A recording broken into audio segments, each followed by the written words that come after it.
Now what, precipitating factor कुछ भी हो सकते हैं, तो it will lead to pre renal failure, है ना। देन मेंटेनेंस फेज आता है, मतलब अब बॉडी क्या करेगी, मेंटेन करने की कोशिश करेगी। अब जो सिचुएशन हुई है, हमारी बॉडी हमेशा क्या करती है, इन टर्म्स ऑफ रिफ्लेक्स बॉडी हमेशा प्रोटेक्ट करने की कोशिश करती है। अब वो ऐसा भी हो सकता है कि ऑटोइम्यून कंडीशन जनरेट हो जाए, उसमें उसका कोई कंट्रोल नहीं है, until and unless our systems are working properly. So maintenance phase, जिसको हम लोग बोलते हैं oliguric phase, which is for 48 hours of initiation phase, मतलब which last for 10 to 14 days.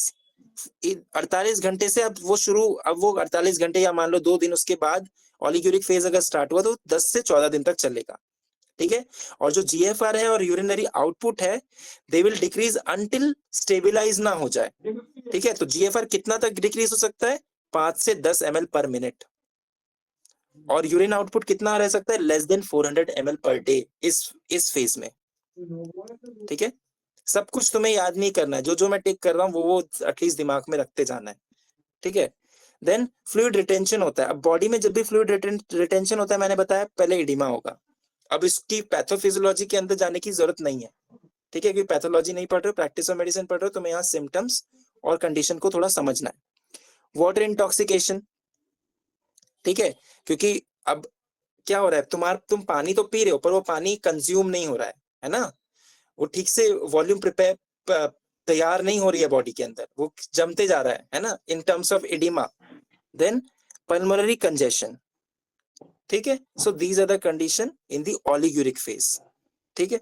Then एजुटेमिया, कब बोलेंगे एजुटेमिया, ये इससे ज्यादा इंपॉर्टेंट ये है एजुटेमिया, जब BUN and creatinine will be increased and there will be electrolyte disbalance, पर सबसे इंपॉर्टेंट है BUN एंड क्रिएटिनिन, है ना। किडनी के फंक्शन के लिए क्रिएटिनिन हम लोग कराते हैं, जो जिम गोइंग पीपल हैं, they also have to do it because they consume lot of supplement.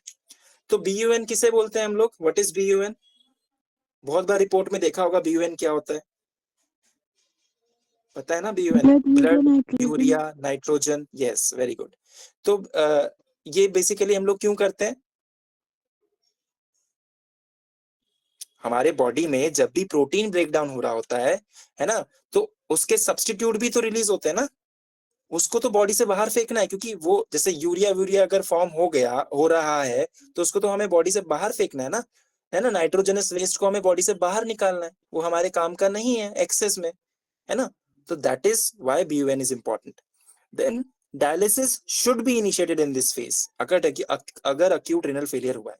Then the diuretic phase, मतलब अब 10 से 12 से 14 दिन इस ओलिग्यूरिक फेज के बाद, आफ्टर इनिशिएशन फेज, हम लोग यूजुअली इनिशिएशन फेज से स्टार्ट करते हैं बट ओलिग्यूरिक फेज से भी मेजर करते हैं, ठीक है।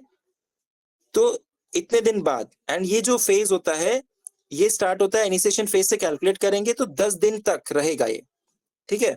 और जो नेफ्रॉन है they do not concentrate sufficiently, अभी कॉन्सेंट्रेट करना इन द सेंस हमारा यूरिन कॉन्सेंट्रेशन का भी एक मेथड होता है ना, काउंटर करंट बैलेंस, जिसको मैंने बताया, ठीक है। अगर मैं फास्ट जा रहा हूं तो मुझे थोड़ा सा रोक देना, ठीक है, बिकॉज मेरा दिमाग में है कि जल्दी खत्म करना है। सो वो चीज अभी बॉडी नहीं कर पाएगी इस समय, ठीक है। There will be loss of ability of concentration, है ना, क्योंकि ओलिग्यूरिक फेज मतलब क्या, तुम्हारा यूरिन फॉर्मेशन ही कम हो गया है, बहुत कम हो गया है ना।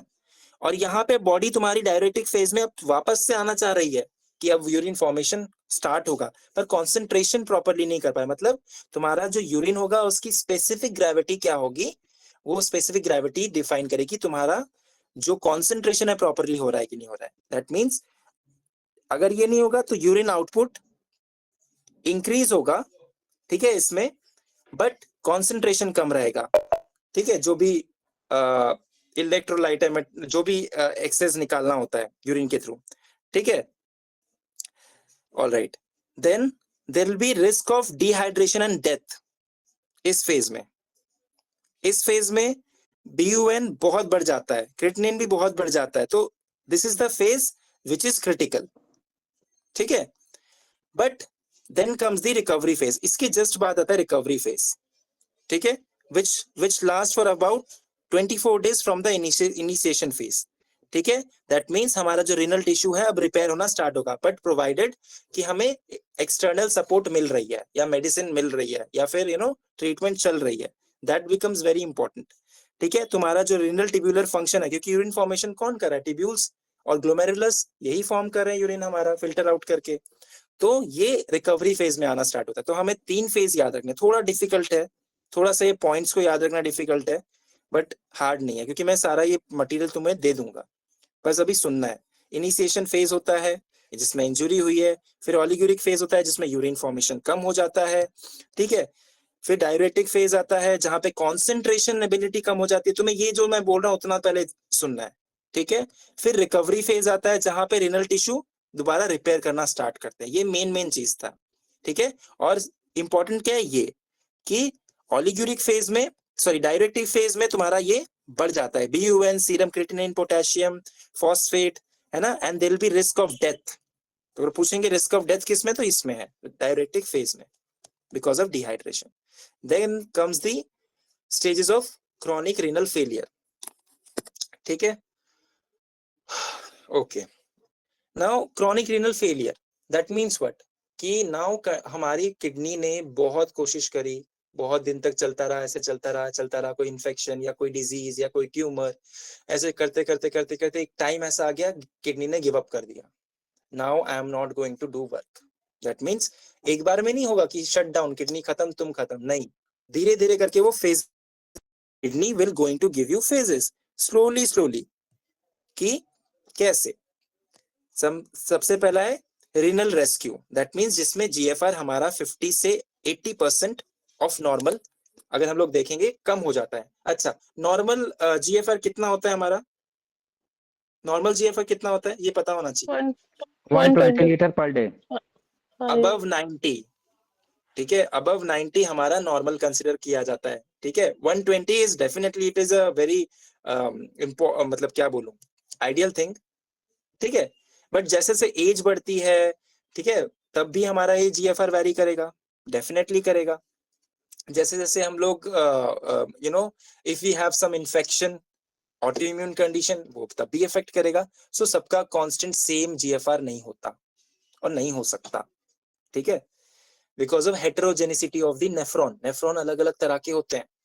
अगर नॉर्मल इंसान में भी तुम देखो कि सबका जीएफआर एग्जामिन करो कि 50 ही 50 लोगों का एग्जैक्ट नहीं आएगा, कोई किसी ने क्या खाना खाया है, किसने कितनी हार्ड एक्सरसाइज करी है, किसने कितना यूरिन प्रॉपर्ली पास किया है कि नहीं किया है, किसने कितना वाटर इनटेक किया है नहीं, सब चीज पे डिपेंड करेगा ना, क्योंकि वो उसकी हैबिट है, लाइफ हैबिट्स है जो डिफाइन करेगी कि उसका जीएफआर कैसा रह रहा है ना। बिकॉज अगर जैसे मान लो आप बहुत चाय कंज्यूम करते हो, दैट मीन्स उससे डिहाइड्रेशन होगा, बहुत कैफीन कंज्यूम करते हो, कॉफी, उससे डिहाइड्रेशन होता है, पर तुम उतना पानी नहीं इनटेक कर रहे हो, क्या होगा, तुम्हारा जीएफआर कहीं कभी ना कभी जाके गड़बड़ाएगा, है ना। ओके, सो इस फेज में GFR is about 50% of normal, जो नॉर्मल होता है उसका 50% ही रह जाता है ना।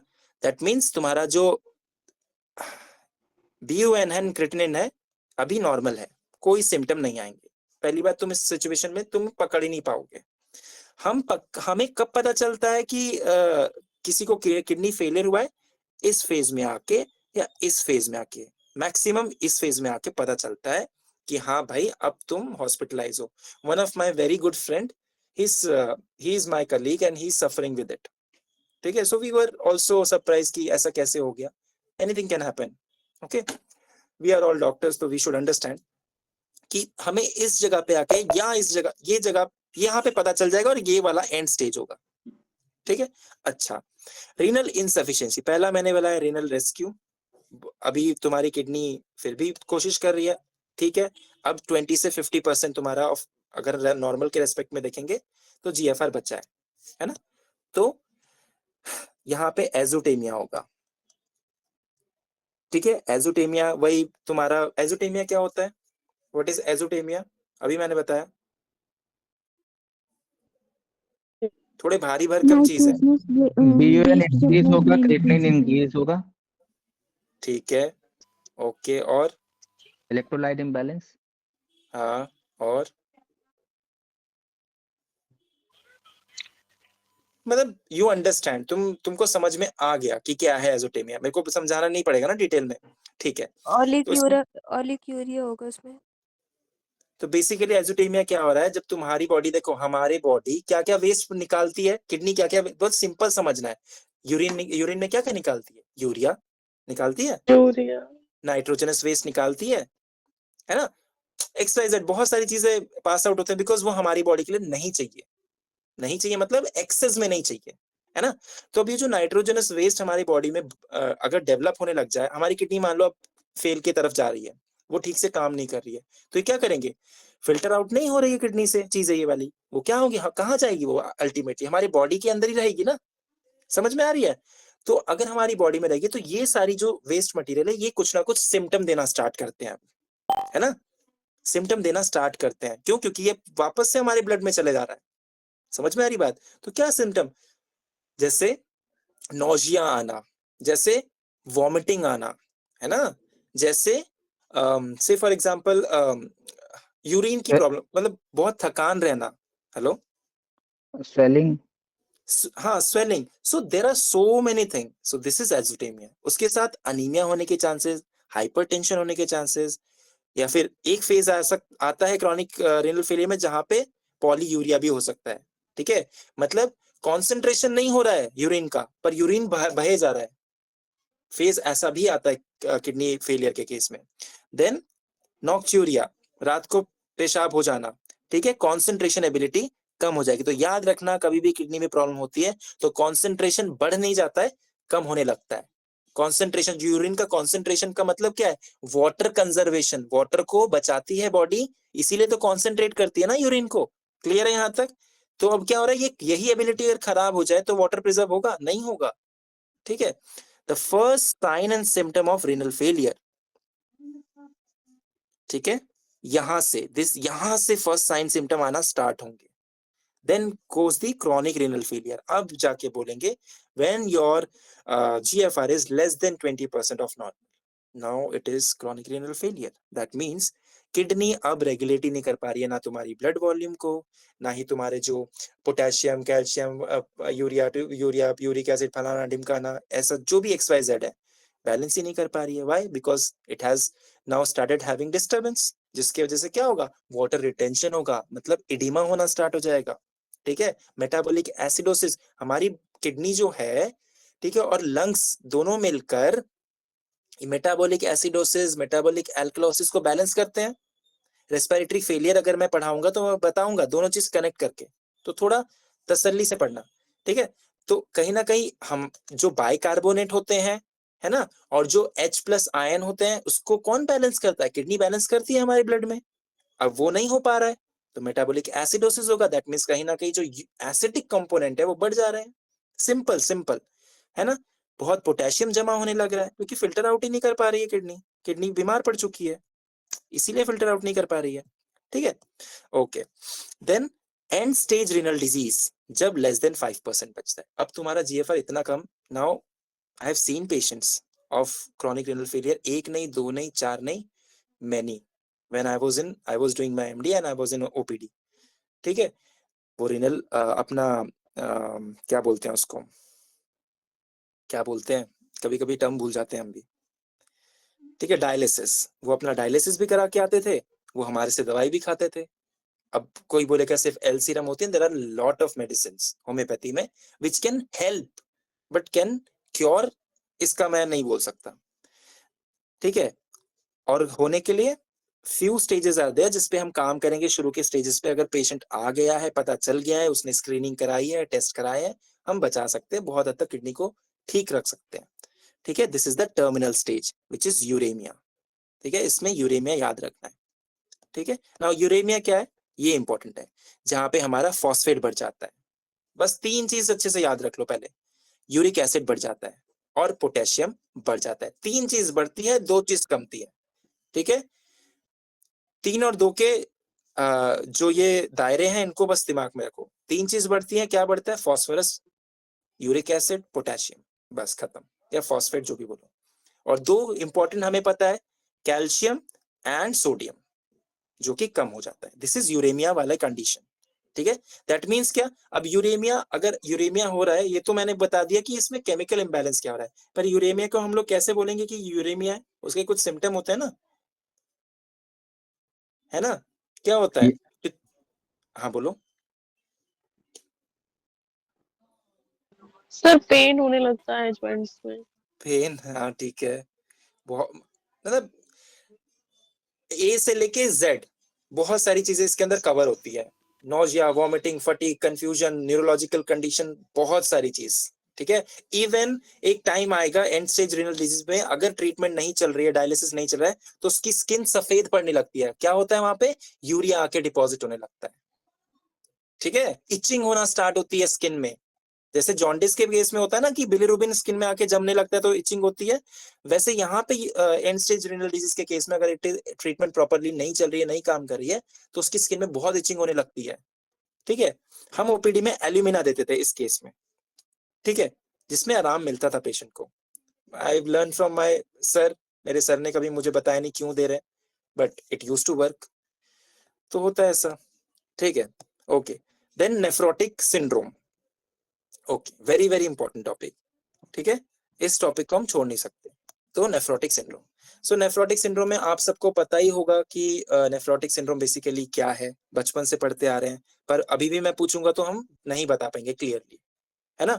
ये कुछ कंडीशन होती है जिसको हमें टिप ऑफ टंग रखना चाहिए, मतलब तुम डॉक्टर हो, तुम्हें कोई पेशेंट आके बोला नेफ्रोटिक सिंड्रोम, तुम्हारे दिमाग पे पहले 3 चीज आनी चाहिए, क्या, पहला आना चाहिए प्रोटीनूरिया, ठीक है, कितना, मोर देन 3.5 ग्राम पर 1.73 मिलीमीटर स्क्वायर पर 24 आवर, ये क्या है, ये बॉडी का सरफेस एरिया है, मतलब इन एन एवरेज अडल्ट का जो सरफेस एरिया होता है, ठीक है, एवरेज लेके चलते हैं ना हम लोग, क्योंकि दुनिया में तो हमारे पूरे भारत में अगर देखें इतने तरह के लोग हैं, तो पूरे 24 घंटे में अगर मोर देन 3.5 ग्राम, मिलीग्राम नहीं ग्राम, प्रोटीन बाहर निकल रहा है।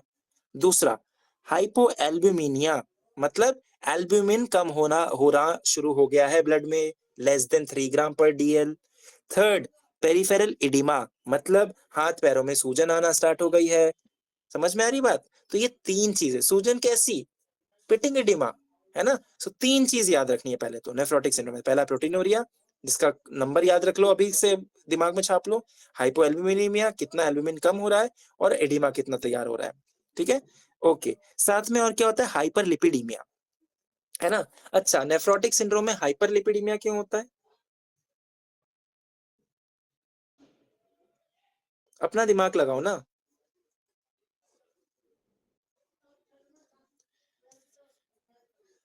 बोलो बोलो।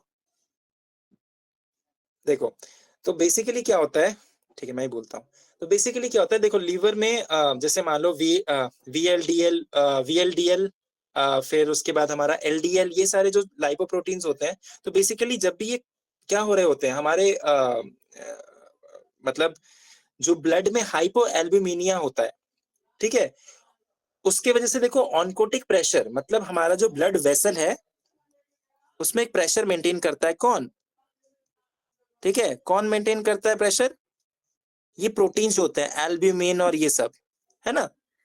तो ग्लोब्यूलिन, अब एल्बुमिन, हाँ, एल्ब्यूमिन, ग्लोब्यूलिन, एल्बुमिन।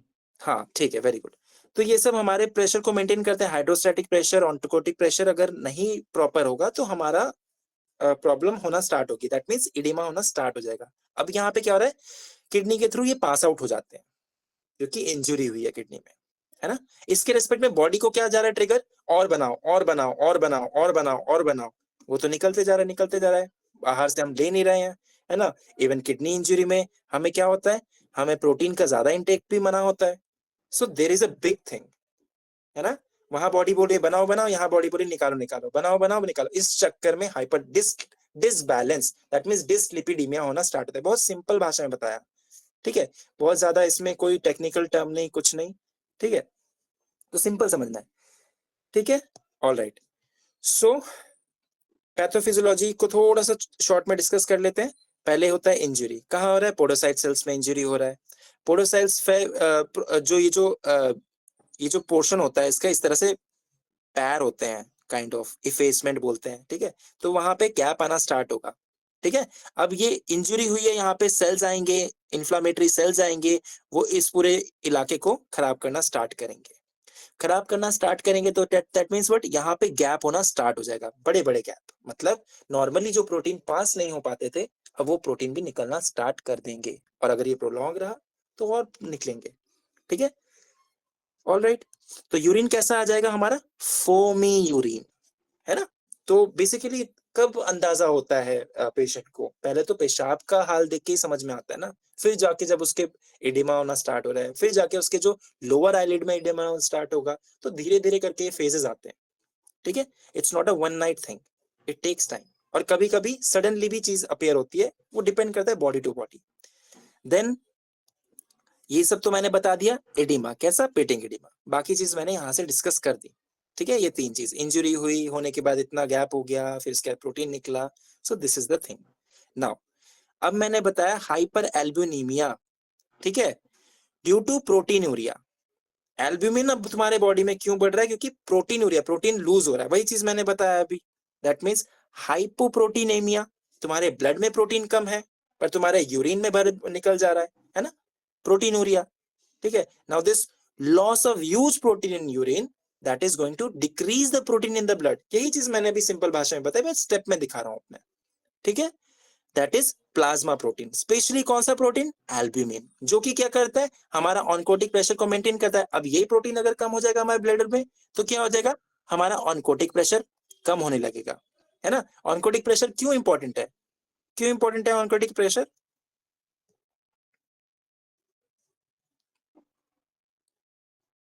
क्योंकि वो हमारे फ्लूइड को मेंटेन करके रखता है, वो जो ब्लड वॉल्यूम है उसको मेंटेन करके रखेगा, एक्स्ट्रा वाटर को बाहर जाने नहीं देगा। सिंपल सिंपल भाषा में अगर ये वाला तुम वो देखो, पिक्चर देखो, ठीक है, ऑनकोटिक प्रेशर कमा तो यहां से ये बैलेंस नहीं कर पाएगा, जिसके वजह सिंपल कि पानी बाहर आना स्टार्ट होगा। दैट मीन्स अब देखो पानी बाहर आना स्टार्ट होगा तो क्या होगा, अब यहाँ पे इंटरस्टिशियल फ्लूइड, आसपास के जो सेल्स हैं उधर पानी जमा होना स्टार्ट होगा, सिंपल। ठीक है, तो धीरे धीरे करके क्या हो जाएगा, धीरे धीरे करके, क्योंकि सिर्फ किडनी में तो ब्लड वेसल नहीं है ना, पूरी बॉडी में हमारी ब्लड वेसल है ना, तो ये आना स्टार्ट होगा और उसके बाद एडिमा होना स्टार्ट हो जाएगा। So fluid will escape the vessels to the interstitial space, it is going to increase the interstitial fluid, it is going to lead the very important and interesting thing, that is edema, है ना। Okay, अब nephrotic syndrome में hyper कोएगुलेबिलिटी क्यों होती है ना। देखो यहाँ पे याद रखना, नेफ्रोटिक सिंड्रोम में अगर प्रोटीन लूज होता है तो प्रोटीन का डिसबैलेंस भी हो रहा होता है हमारे बॉडी में। क्यों, क्योंकि बॉडी तो उसको रिकवर करना चाहती है ना, जो नॉर्मल चीज है उसको रिकवर करना चाहेगी, उस चक्कर में चीजें खराब होना स्टार्ट होती हैं। हाइपर कोएगुलेबिलिटी क्यों होता है, बिकॉज लॉस हो जाता है जो फैक्टर 3 है, ठीक है, ब्लड का जो कोएगुलेटिंग फैक्टर 3 है, ठीक है, फिर इसका लॉस बढ़ जाता है। जो सी और एस प्रोटीन होते हैं हमारे ब्लड में, वो जो कोगुलेशन ये वाला सिस्टम तुम पढ़ोगे, ठीक है, ब्लड क्लॉटिंग फैक्टर्स वाला, तो ये वाले प्रोटीन भी कम होने लगते हैं। फिब्रिनोजिन बढ़ जाता है इसके रेस्पेक्ट में। अभी फिब्रिनोजिन क्या करता है, कोगुलेशन कराता है ना। Then there will be impair fibrinolysis, that means अगर मान लो कहीं पे कोएगुलेबिलिटी बढ़ गई है ना, कोएगुलेबिलिटी क्या होती है बताओ, ब्लड क्लॉटिंग फैक्टर के बारे में पढ़ा था ना। देखो हाइपर कोएगुलेबिलिटी मतलब कि तुम्हारा जो ब्लड क्लॉटिंग है वो बहुत जल्दी हो रहा है, बहुत ज्यादा हो रहा है, अब नॉर्मल वो नहीं होना चाहिए ना। अगर कोगुलेशन ज्यादा बढ़ जाएगा, मतलब तुम्हारा क्लॉटिंग बहुत ज्यादा हो रही है, दैट मींस व्हाट, तुम्हें थ्रोम्बोसिस होने की चांसेस बढ़ जाएगी, जो कि नॉर्मल नहीं है ना। वो क्यों हो रहा है, क्योंकि प्रोटीन के डिसबैलेंस की वजह से, है ना। दिस इज, और फाइब्रिनोलिसिस भी प्रॉपर्ली नहीं होगा बॉडी में। अब फिब्रिनोलिसिस नहीं हो पा रहा है क्योंकि फिब्रिनोलिसिस के लिए भी प्रोटीन चाहिए, जो वो प्रोटीन की डेफिशिएंसी हो जा रही है। तो बेसिकली अब क्या होगा, यहाँ पे आके वो जो क्लॉट फॉर्मेशन हो रही है, उस क्लॉट को, मान लो ये क्लॉट फॉर्मेशन अगर बॉडी में कहीं भी हो रही है, तो इसको तोड़ने के लिए भी तो कोई चाहिए, फिब्रिनोलिसिस होना चाहिए, नहीं हो पा रहा है। ठीक है, प्लेटलेट एग्रीगेशन, यहाँ पे प्लेटलेट और प्लेटलेट क्या करेगी, आना शुरू कर देगी, मतलब it is a very emergent condition जैसा सिचुएशन शुरू करेगी बॉडी अब। ठीक है, all just because of losing one protein, lose होने की वजह से इतनी बड़ी प्रॉब्लम।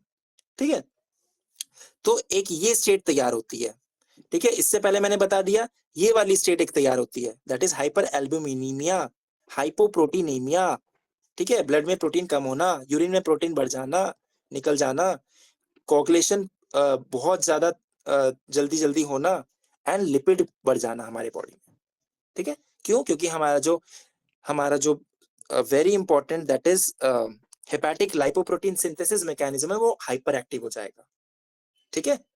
सबको समझ में आ रहा है या फिर मैं सिर्फ बोले जा रहा हूँ? सर हेलो, थोड़ा थोड़ा ही आ रहा है समझ। थोड़ा आ रहा है? हेलो, ये सर थोड़ा डिफिकल्ट लग रहा है ये। सर आ अच्छा रहा थोड़ा डिफिकल्ट लग रहा है। ठीक है ठीक है ठीक है, कोई बात नहीं, आई कैन अंडरस्टैंड, क्योंकि थोड़ा सा मैं इलेबोरेट करके बता रहा हूँ, क्योंकि यहाँ से एमसीक्यू जैसे होता है ना, हम लोग थोड़ा सा मिस आउट कर जाते हैं क्योंकि हमें कंसेप्ट ही नहीं पता होते हैं, ठीक है। क्लियर है?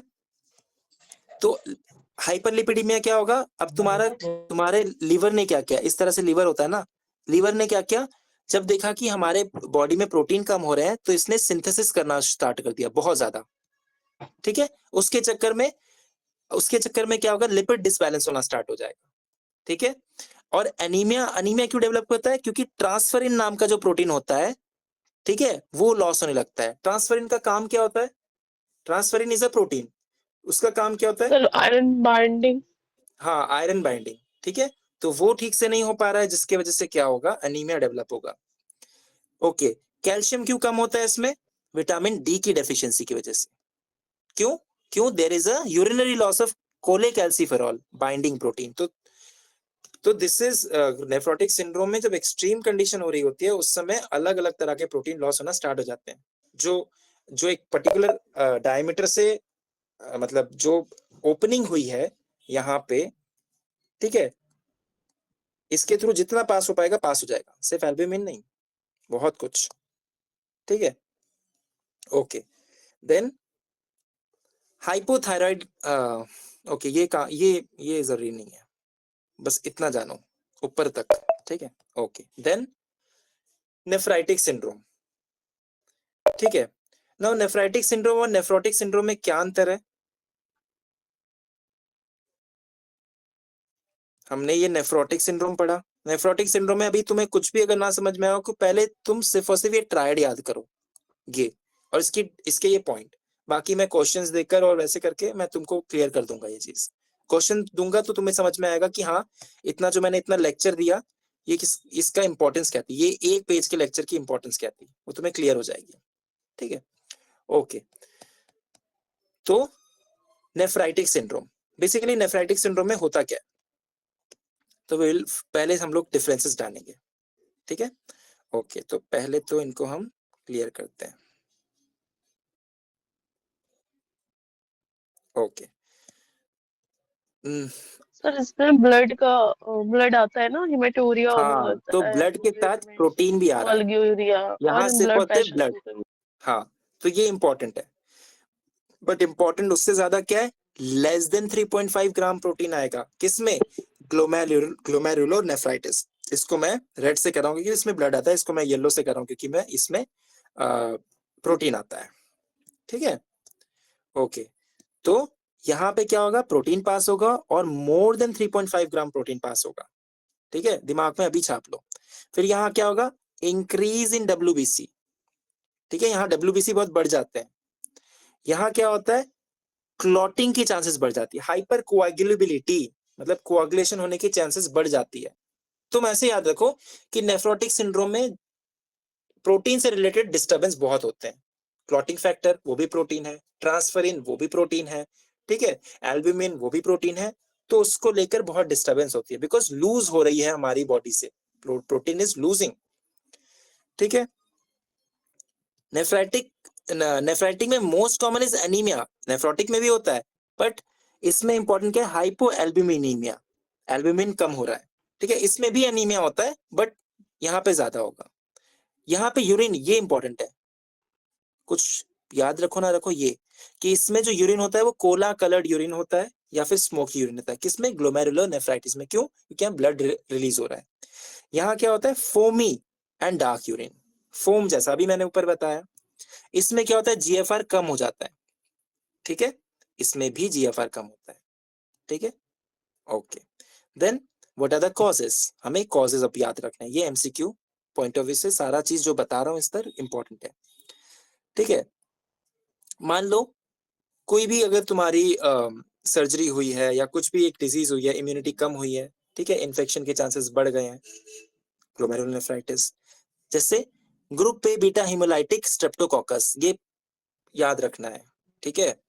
अच्छा, ग्रुप पे बीटा हिमोलाइटिक स्ट्रेप्टोकोकस की वजह से और क्या कंडीशन होती है,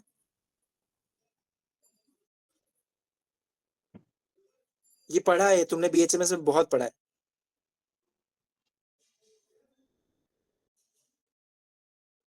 बताओ। Sir repeat once again. क्या बोल रहे हो, रोमेटिक फीवर, रोमैटिक फीवर, ठीक है, वेरी गुड। और बहुत सारी कंडीशन है, यहाँ से ना तुम्हारा दिमाग चलना स्टार्ट होगा तो तुमको याद आएगा एग्जाम में, ठीक है। और क्या होता है, रोमैटिक फीवर बोला, वेरी गुड, ग्लोमेरुलोनेफ्राइटिस है ना, और क्या होता है, इम्पेटाइगो है ना, स्ट्रेप्टोकोकस की वजह से होता है, इसी ग्रुप की वजह से होता है, ठीक है। और क्या होता है, और भी बहुत सारी चीज होती है, जैसे कि स्ट्रेप्टोकोकल टॉक्सिक शॉक सिंड्रोम, ठीक है। सो ये एसएसएस जिसे हम बोलते थे ना, ट्रिपल एस करके, तो दीज थिंग्स।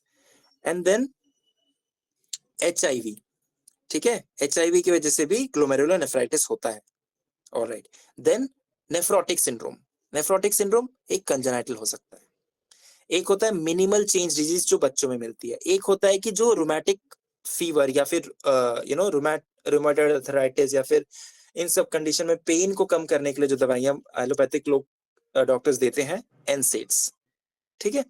और any medicine which is going to suppress your immune system, है ना, या फिर इम्यून सिस्टम पे धक्का दे, सो उन सब कंडीशन की वजह से क्या होता है, नेफ्रोटिक सिंड्रोम होने के चांसेस होते हैं, ठीक है, ओके।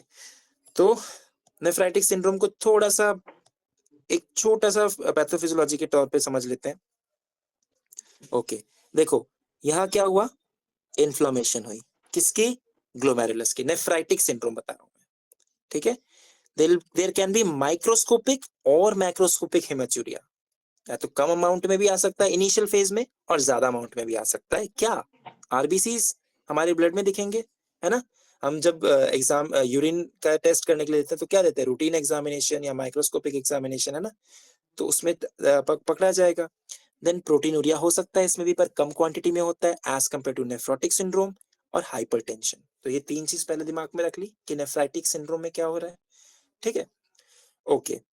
तो बेसिकली देखो, इन्फ्लामेशन जब ग्लोमेरुलस की होती है, ये ग्लोमेरुलस है, ये जो मैंने गोल कर रखा है पूरा ब्लू कलर से, ये पता है हमें, ये रेड कलर से ये पूरा ग्लोमेरुलस है, तो जीएफआर कम होगा, है ना, जिसकी वजह से ओलिग्यूरिया होगा या अक्यूट किडनी इंजरी हो रही है। अभी मैंने कॉज में बताया ना, अक्यूट रिनल फेलियर के कॉज में ये बताया था, ठीक है। क्रिएटिनिन बढ़ जाएगा, एजिथेमिया हो सकता है, यूरेमिया हो सकता है, ठीक है।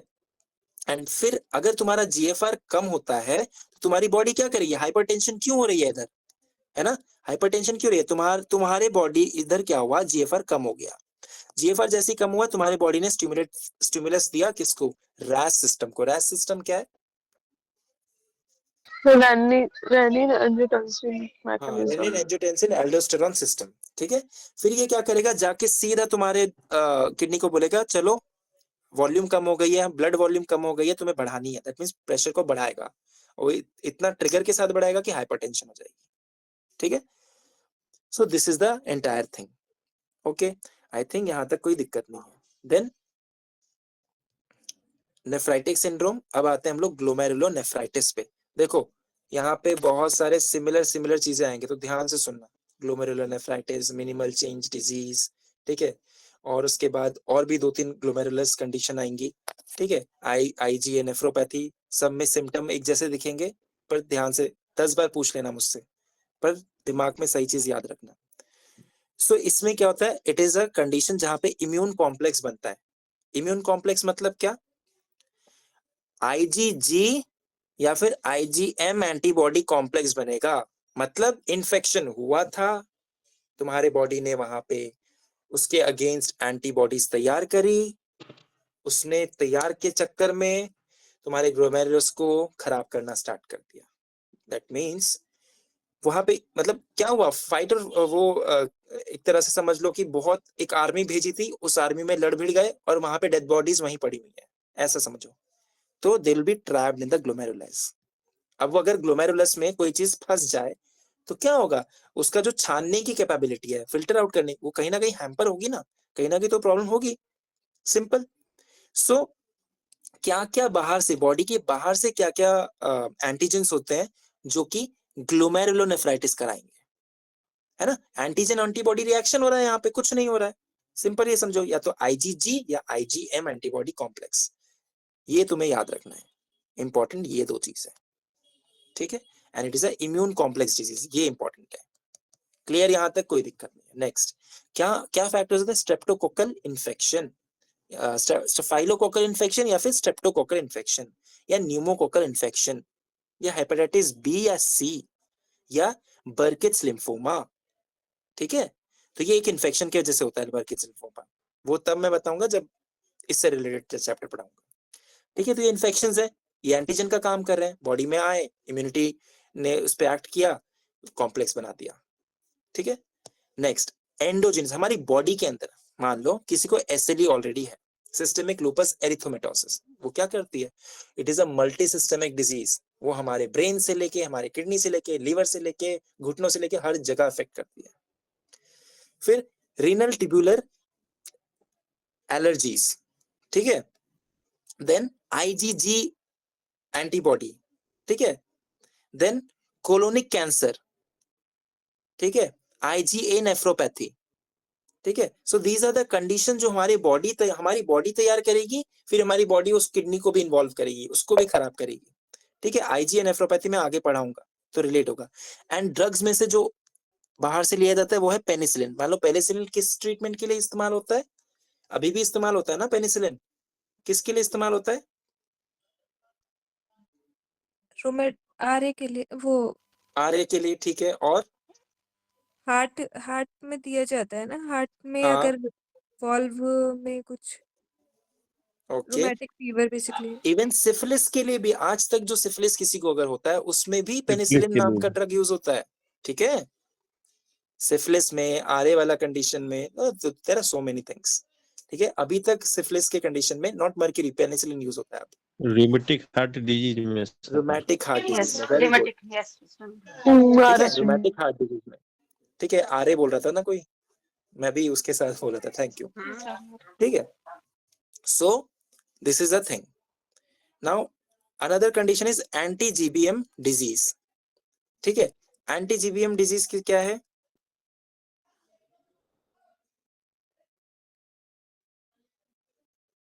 सोचो, गुड जो पैस्चर। बेसमेंट तो देखो बेसिकली क्या हो रहा है यहाँ पे, एंटी जीबीएम मतलब हमारा जो ग्लोमेरुलर बेसमेंट मेम्ब्रेन होता है, जिसके बारे में पढ़ा चुका हूँ, दोबारा रिपीट नहीं करूंगा, ठीक है। शुरू जब मैंने इंट्रोडक्शन ही किया था, सबसे पहले मैंने ये बेसिक चीज बताई थी। तो इसके अगेंस्ट क्या हो रहा है, डिजीज तैयार हो रही है, कैसे होगी, डेफिनेटली यहाँ पे इम्यून सिस्टम दिक्कत दे रहा है। दैट मीन्स ये जो बेसमेंट मेम्ब्रेन है और एल्वियोलर मेम्ब्रेन है हमारे अंदर, एल्वियोलस कहाँ होते हैं, लंग्स में होते हैं, है ना। मान लो इन्फेक्शन हुआ लंग्स में, ठीक। और जो अगर हम लोग देखेंगे, जो ग्लोमेरुलर बेसमेंट मेम्ब्रेन है और एल्वियोलर मेम्ब्रेन है, वो ऑलमोस्ट सिमिलर सी है, मतलब सिमिलर कोलेजन, सिमिलर मतलब सिमिलर टिश्यू, ऑलमोस्ट। तो बॉडी इसमें डिफरेंशिएट नहीं कर पाएगी, नहीं कर पाएगी, तो वो लंग्स को तो अटैक कर ही रही थी, जाके किडनी को भी अटैक करेगी, ठीक है। All right, this is something good pasture syndrome, ठीक है, ओके। एक कंडीशन है पॉसी इम्यून अक्यूट ग्लोमेरुलोनेफ्राइटिस, ठीक है। तो ये क्या है, ये बेसिकली, अब ये थोड़ा सा डिफिकल्ट होगा तुमको दिमाग में रखने के लिए, ठीक है।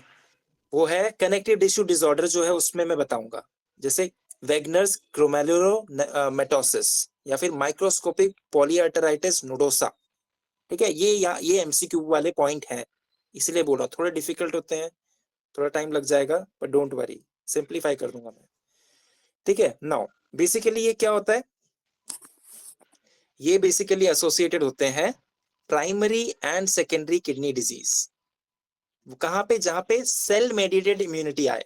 इम्यूनिटी अलग अलग तरह की होती है। Cell mediated, what is cell mediated immunity?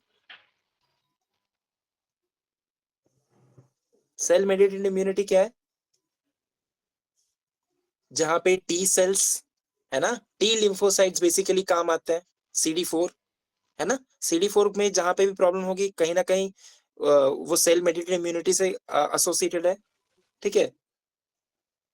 तो बेसिकली वहां पे सेल मेडिएटेड इम्यूनिटी मतलब तुम्हारा टी लिम्फोसाइट्स अफेक्ट हो रहे हैं, सिंपल।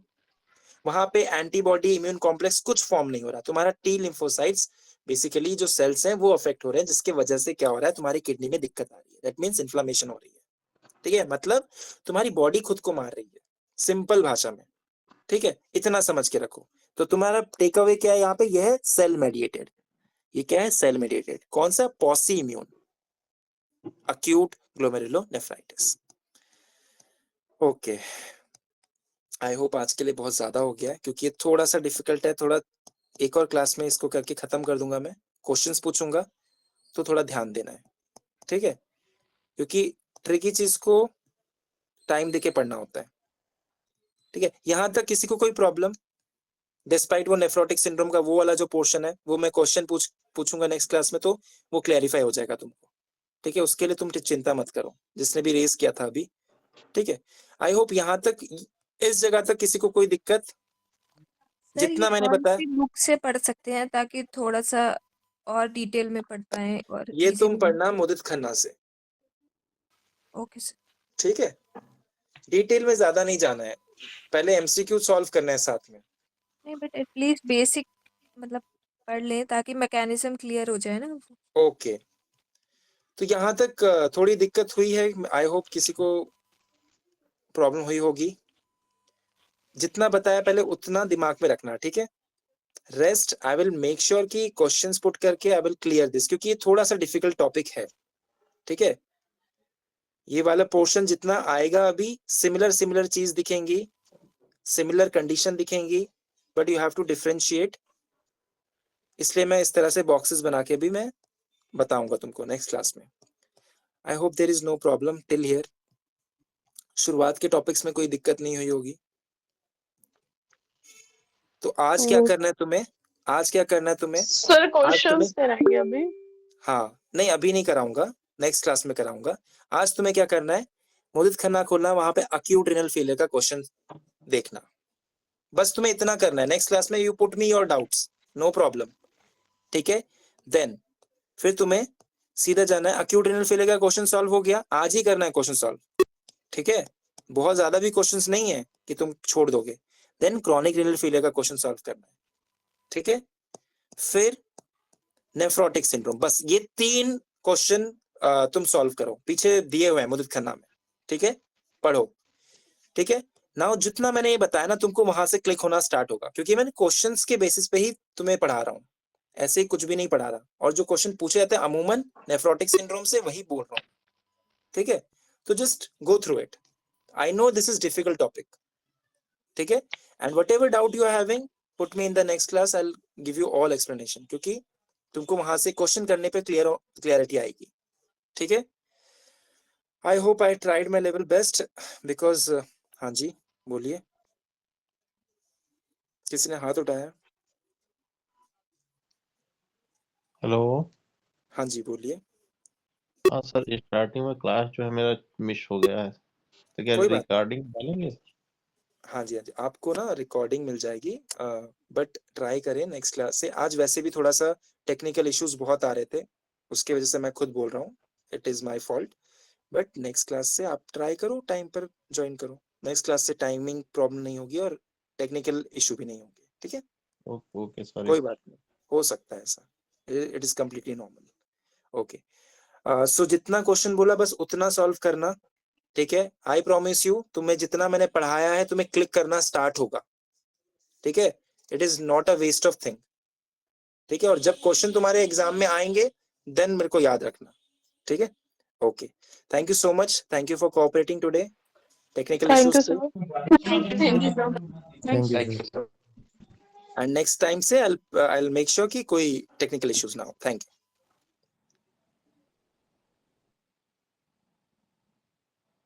Thank you sir.